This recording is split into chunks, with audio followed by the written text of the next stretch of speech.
સ્થાનિક સ્વરાજ્યની ચૂંટણી પૂર્વે સવર્ણોનું શક્તિ પ્રદર્શન જોવા મળી રહ્યું છે। રાજકીય અનામતની માંગ સાથે શક્તિ પ્રદર્શન હાથ ધરવામાં આવ્યું છે। 58 સમાજના આગેવાનો એક મંચ પર જોવા મળી રહ્યા છે। ગાંધીનગરમાં ઈડબ્લ્યુએસની મહત્વની બેઠક મળી તો ગાંધીનગરમાં સ્થાનિક સ્વરાજ્યની ચૂંટણી પહેલા ઈડબ્લ્યુએસ રાજકીય અનામતની માંગ તેજ થઈ છે તો ગાંધીનગર સર્કિટ હાઉસ ખાતે ઈડબ્લ્યુએસ રાજકીય અનામત માટે બેઠક કરવામાં આવી છે। પાટીદાર સમાજ, ક્ષત્રિય સમાજ, બ્રહ્મ સમાજ સહિત 58 સવર્ણ સમાજના આગેવાનો એકત્ર થયા છે। સ્થાનિક સ્વરાજ્યની ચૂંટણીઓમાં ઈડબ્લ્યુએસ અનામતની માંગણી અંગે બેઠકમાં ચર્ચા કરવામાં આવી રહી છે। દિનેશ બાંભણિયા, ધાર્મિક માલવ્યા, મનોજ પનારા તેમજ વરુણ પટેલ, અલ્પેશ કથિરિયા, રમજુભા જાડેજા બેઠકમાં હાજર રહ્યા છે। હવે રાજકીય ક્ષેત્રે અનામતની માંગ કરવામાં આવી રહી છે તો ઈડબ્લ્યુએસના સમાજો આવ્યા એક મંચ પર। 10% અનામત બાદ હવે રાજકીય ક્ષેત્રે અનામતની માંગ કરવામાં આવી રહી છે તો રાજકીય ક્ષેત્રે પણ સમાન પ્રકારની અનામતની માંગ કરવામાં આવી રહી છે। પાટીદાર, ક્ષત્રિય, બ્રાહ્મણ સહિત જે 58 સમાજોના આગેવાનો છે તેમના દ્વારા બેઠક કરવામાં આવી છે। અનામત આંદોલનમાં કેન્દ્રમાં રહેલા ચહેરા એક મંચ પર જોવા મળી રહ્યા છે। પંચાયત, નગરપાલિકા અને મનપામાં બેઠકો કરવામાં આવી રહી છે।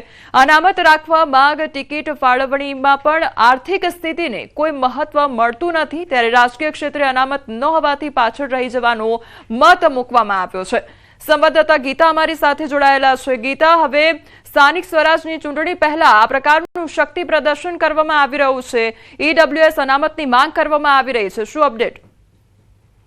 આ બેઠક હાલમાં જ પૂરી થઈ છે અને થોડી જ વારમાં તે મુદ્દે સત્તાવાર નિવેદન પણ બહાર આવશે, પરંતુ સૂત્રોનું માનીએ તો ઓબીસી અનામત માટે ઝવેરી પંચના રિપોર્ટ બાદ બેઠકોની જે રીતે વહેંચણી થઈ છે તે જ માપદંડથી ઈડબ્લ્યુએસ વર્ગને પણ રાજકીય હિસ્સેદારી મળવી જોઈએ એવો દબાવ ઉભો કરી રહ્યો છે।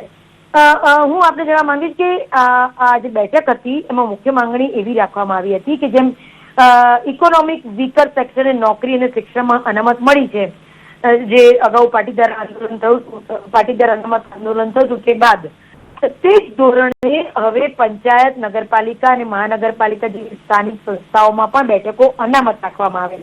આગેવાનોનું માનવું છે કે હાલ ટિકિટ ફાળવણીમાં આર્થિક સ્થિતિને કોઈ મહત્વ મળતું નથી, જેના કારણે સવર્ણ સમાજનો નબળો વર્ગ રાજકીય ક્ષેત્રે પાછળ રહી જાય છે અને એટલે જ હાલ જે નેતાઓ મળ્યા છે તેઓએ બેઠકમાં પર ગંભીર ચર્ચા કરી છે કે સરકાર જો આ માંગ પર ગંભીરતાથી વિચાર નહીં કરે તો આવનારી જે સ્થાનિક સ્વરાજની ચૂંટણી છે એમાં સવર્ણ મતદારોનું વલણ બદલાઈ શકે છે।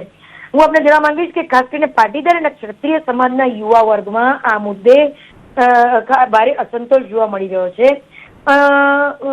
આગેવાનોએ ઓફ ધ રેકોર્ડ જે ન્યૂઝ 18 સાથે વાત કરી તેમાં જણાવ્યું કે આ લડત કોઈ એક સમાજની નથી પરંતુ તમામ આર્થિક રીતે પછાત સવર્ણો માટેની છે।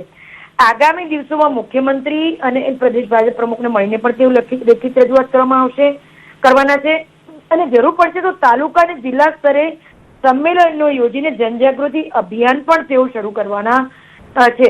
હાલ 58 સમાજના સવર્ણ સમાજના આગેવાનો મળ્યા છે એક પ્લેટફોર્મ પર અને થોડીક ક્ષણોમાં તેનું સત્તાવાર નિવેદન તેઓ ન્યૂઝ 18 સમક્ષ આપશે। જી ગીતા, સમગ્ર માહિતી બદલ આપનો આભાર।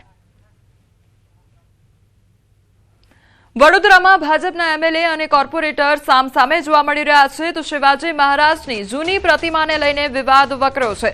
પાલિકાની સામાન્ય સભામાં ઉગ્ર દલીલો થઈ તો એમએલએ અને કોર્પોરેટરના એકબીજા પર આક્ષેપ કરવામાં આવ્યા છે।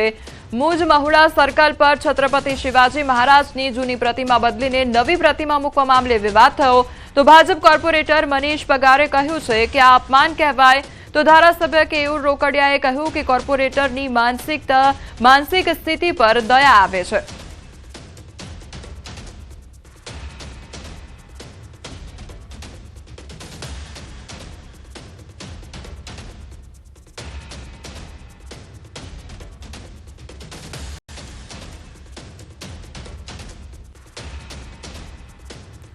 તો શિવાજી મહારાજની પ્રતિમાને લઈને આ વિવાદ વકર્યો છે અને જે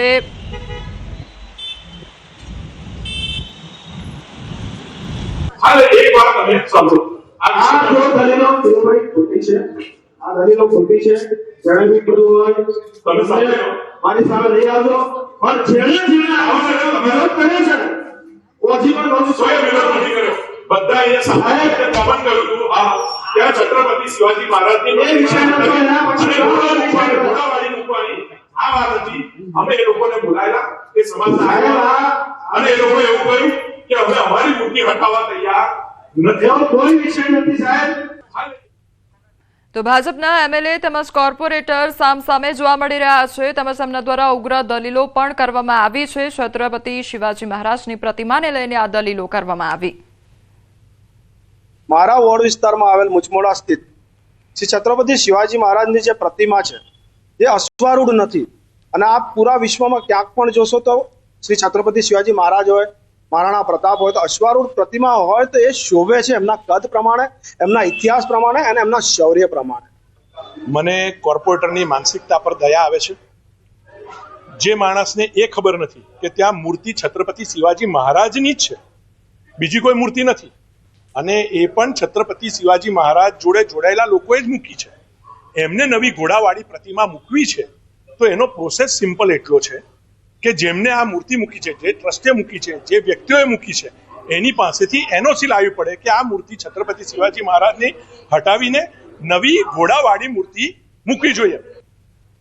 ઠંડી અંગે હવામાન વિભાગ દ્વારા આગાહી કરવામાં આવી છે. આગામી 7 દિવસ વાતાવરણ યથાવત રહેશે તો ઉત્તર પૂર્વના પવન ફૂંકાયા છે. સૌથી નીચું લઘુત્તમ તાપમાન કેશોદમાં નોંધાયું છે તો કેશોદમાં લઘુત્તમ તાપમાન 10.2 ડિગ્રી નોંધાયું છે. સૌરાષ્ટ્ર અને ઉત્તર ગુજરાતના કેટલાક ભાગોમાં લઘુત્તમ તાપમાન સામાન્ય કરતા ઉપર રહ્યું છે.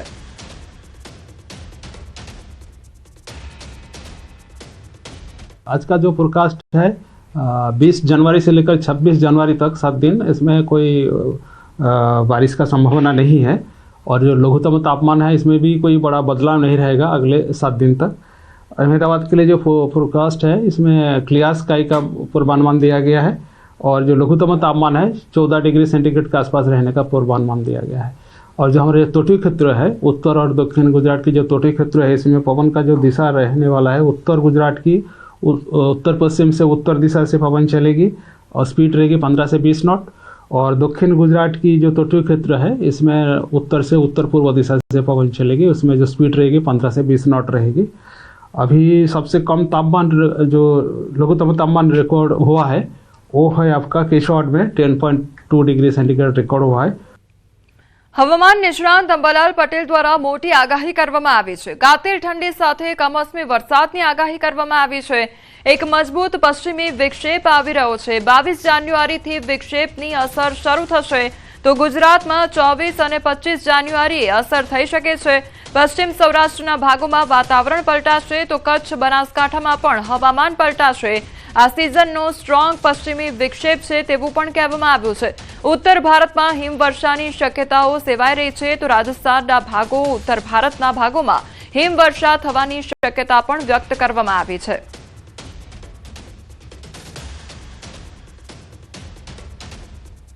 હમણાં એક મજબૂત પશ્ચિમ વિક્ષોભ આવી રહ્યો છે આ સિઝનનો, એટલે ત્યાંની અસર લગભગ 22 તારીખથી પશ્ચિમ ભારત તરફ થવાની શક્યતા રહેતા ધીરે ધીરે ત્યાંની અસર ગુજરાતના ભાગોમાં 24-25 જાન્યુઆરી સુધીમાં આવવાની શક્યતા રહેશે.